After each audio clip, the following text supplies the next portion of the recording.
Good morning, church. As we celebrate this new year, we thank God for showing us this new year 2025, for adding this year in our life. We want to deeply reflect on the events and people and circumstances that shaped our lives, that helped us navigate through our challenges. We are overwhelmed with gratitude for the countless blessings God has bestowed us with. His guidance has helped us to navigate life's challenges with hope and resilience. We are finding peace and joy in unexpected situations. We are guided by His grace and wisdom, and yes, we do experience His unconditional love. We can think about God's mercies, blessings, and provisions, and we can think about all the people God has put in our life, the support of our family and friends and mentors and colleagues, and how each one of these people have enriched our life. And we are so grateful. When we are navigating through the days, we always cherish fellowship. We thank for all the people who have celebrated victories and share our pains at times. We are also excited as we anticipate what is in store in 2025. We want to be committed, more committed to our growth, to others' growth, to embrace new challenges, and we want to continue building meaningful relationship. And sometimes we are also curious, will God show up this year? Actually, we are the ones who go away from God. We are the ones who are absent, or sometimes we are present. We want to be in the presence of God. God is always there. That's the reality. God is always present. He's always available. It is we who are preoccupied with our worries and with a lot of things, a lot of activities, and we forget that to be in the presence of God is what we should look forward to. He wants us to rest. He wants us to recover and recharge, and He wants us to hear from Him, and He wants us to become aware of Him. God desires us to experience His presence, His protections, His power, His provisions, and His peace. Not some other time, some other place, but now. It is we who must become aware of Him. We must become present to the presence of God. We must become present to the presence of God. Sometimes we are distracted from God's presence, and we are worrying too much about the future. But Jesus says, "Come to me, all you who are weighed down and tired." Coming isn't about God moving; it is about us moving. We move towards Him. We move towards more awareness that He's already there.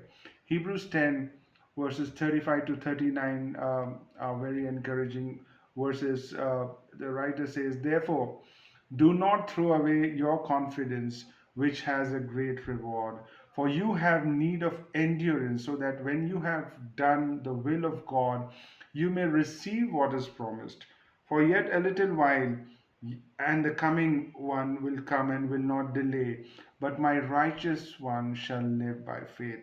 And if he shrinks back, my soul has no pleasure to him in him. But we are not of those who shrink back and are destroyed, but of those who have faith and preserve their souls." We have faith and we are going to preserve our souls.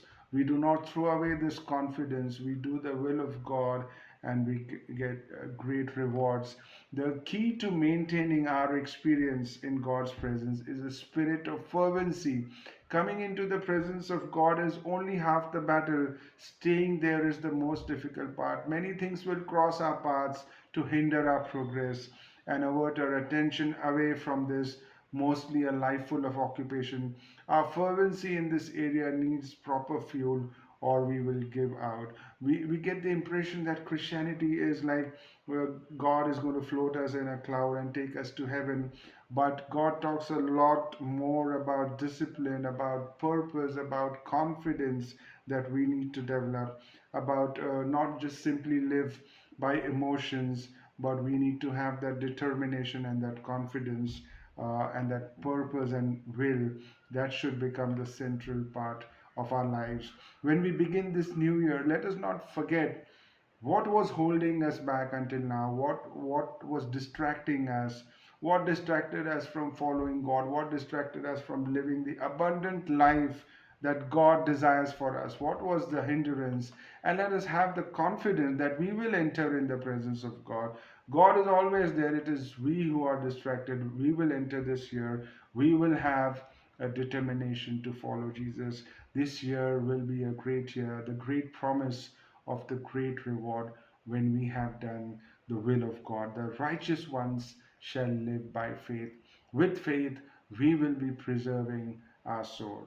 One of the great gifts of God is that He has put eternity in our hearts. We know that in Ecclesiastes chapter 3, verses 10 and 11 talks about God has given us activities for this life, but He has also put eternity in our hearts. We are made for another world. God has given a purpose on this earth, and there are a lot of activities we have to take care of it. But we can easily get live a carnal life, and this carnal experiences will make us susceptible to the pulse of the world. We won't fully accept the blessings of God. Our challenge is to focus on the purpose of life that God has revealed to us, or He's going to reveal to us, not on what we have imagined for ourselves. We are being created for another world. We are being created for the eternal presence of God. We are being created to live in heaven, and it is a kingdom of God we are talking about. God has ordained us that we must live by faith while awaiting our change. That time, the time on earth, must be spent with an intimate relationship with Him, so that we come to know Him and His way more in a much more clearer way. And on this earth, there will be sufferings, and there will be trials, and there will be moment of doubts and hopelessness. But now is the time to prepare. That is the desire for God. We want to love more this year. We want to be kind. We want to be forgiving. We want to be more compassionate. We carry the cross and live for another world. We serve and wait for God's time.